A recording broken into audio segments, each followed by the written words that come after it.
Hi guys, this is O-level chemistry, paper 12, June 2020, question 1. The diagram shows four pieces of apparatus that are used to measure the volume of a gas or liquid. Which pieces of apparatus should always be filled to the same level? Okay, now as you can see, options A, B, and C have apparatus in which graduations are seen. That means these apparatus can be used to take different variable volumes of liquids in the case of A and C and gas in the case of B. So we can take variable volumes in these apparatus, whereas in the apparatus in D, which is a pipette, there is just a single marking that I have shown here with an arrow. This is the only mark available. That means whenever we fill up this pipette, we fill it up to this mark only, which means this will always be filled up to the same level every time it needs to be used. So this makes option D the correct option for this question. Question 2. Aqueous sodium thiosulfate reacts with acid to make a precipitate of sulfur.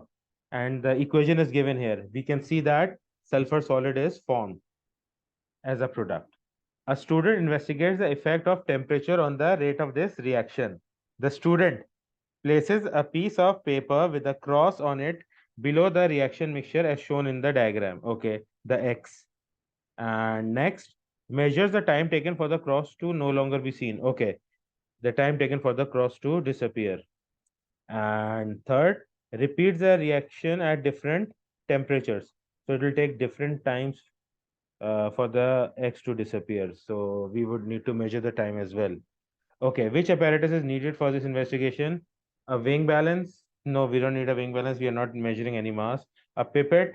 Pipette is not required. We are not performing any titration or transfer of solutions. Stop clock? Yes. We are measuring the rate of reaction. We are following the rate of reaction.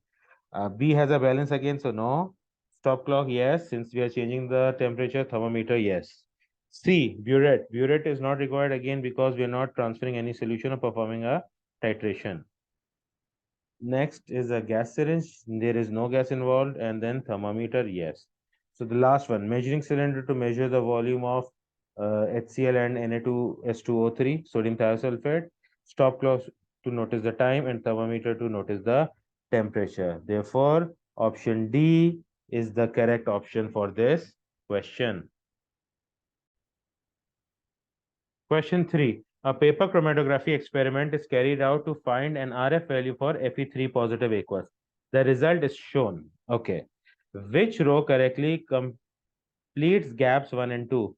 Now, gap 1 and 2. Okay, we have statements written here. To make the spot containing Fe3 plus more visible, the paper is sprayed with aqueous sodium hydroxide so that the precipitate of iron 3 hydroxide forms. Iron 3 hydroxide precipitate is red brown in color. So the spot would appear red brown. Under the conditions of the experiment, the RF of Fe3 plus is given by distance traveled by the solute upon distance traveled by the solvent. So distance traveled by the solute is given by X and distance traveled by the solvent is given by Y in the diagram. Okay, so this should be X upon Y. And the color of the precipitate is already discussed, red brown. So X upon Y and red brown. A has both the correct answers. B, X upon Y is correct.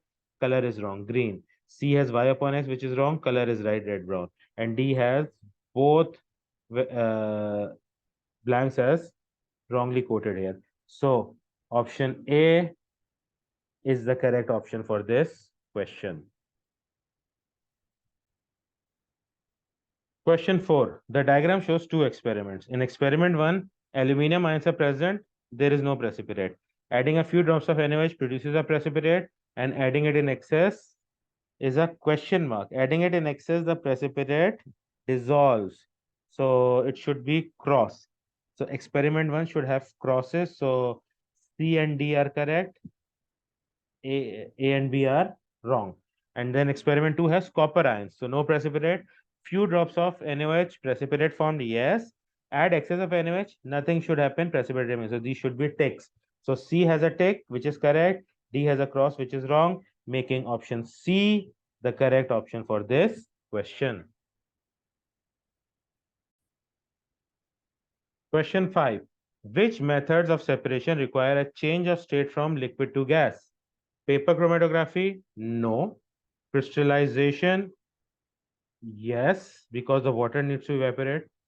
Distillation? Yes, the substance to be separated is evaporated and then condensed. And filtration? No, only the solid and the liquids are separated. So 2 and 3 are correct. So this makes option C the correct option for this question. Question 6. Hydrogen sulfide and hydrogen chloride are both gases at temperatures above -50. Okay. Which gas will diffuse most rapidly at the temperature given? Okay. So the temperature needs to be high. In this case, -20 is a higher temperature than -40. So options A and C have been eliminated. Now, we have H2S and HCl. So we need to calculate their MR. So for HCl, the MR would be 1 plus 35.5, which gives us 36.5.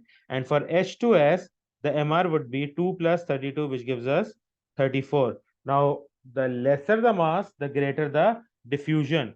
So HCl has a greater mass. H2SO4 has a lesser mass. So preference would be given to H2SO4. In option B, we have got hydrogen chloride, HCl. So this is wrong. In D, we have hydrogen sulfide, which is correct. This makes option D the correct option for this question. Question 7. The diagram shows the relative mass and relative charge of two particles. Uh, uh, an empty circle and a filled circle, a black dot and a white dot, present in atoms. Okay. Now the relative charge of the black dot is -1 and the relative mass is 1. Okay. And the mass of the white dot is 2000 and charge is 0. So a 0 charge would mean it is a neutron, and a negative charge with a relative mass of 1 would mean it is an electron, because here the point of reference they have made is the electron, because electron is to neutron, the ratio is 1 is to 2000. In other words, if this was 1, this would have been 1 upon 2000, that is normally taught. So this is correct. So the black dot is an electron and the white dot is a neutron. Okay. Which of these particles are present in a hydrogen atom and in a hydrogen ion? Hydrogen atom has 1, 1, which means it has got 1 electron and no neutron. 1 electron, 0 neutron. And in the case of H positive ions, the electron is given off and neutron is not present. So 0 electrons and 0 neutrons. So option A has both of them are present, wrong. Option B has both of them present, wrong. Option C has the electron present in hydrogen but not the neutron, correct, which makes option D wrong because it says the neutron is present and the electron is absent. So option C is correct, but let's look at the H positive ion as well. It doesn't have the electron nor the neutron. So this is also correct, making option C the correct option for this question. Question 8. Which ion has the most shells that contain electrons? Okay, aluminum is in period 3. By losing 3 electrons, it has 0 electrons in the third shell, which means it has 2 shells remaining. And it says which has the most shells. Okay, Be is in period 2. When it loses 2 electrons, its outermost shell, which is the second shell, becomes empty, which means it only has 1 shell remaining. Now nitrogen is also in period 2, but it gains 3 electrons. When it gains 3 electrons, it gains the configuration of a noble gas, and in the case of nitrogen the noble gas configuration is that of neon. So will be based on the configuration, the outermost shell remains but is completely filled now, so it has 2 shells. Sulfur belongs to period 3. Sulfur belongs to period 3, and sulfur gains 2 electrons to achieve a noble gas configuration, which means its third shell, which is the outermost shell, is completely filled. So in the S2 negative ion, there are 3 shells present.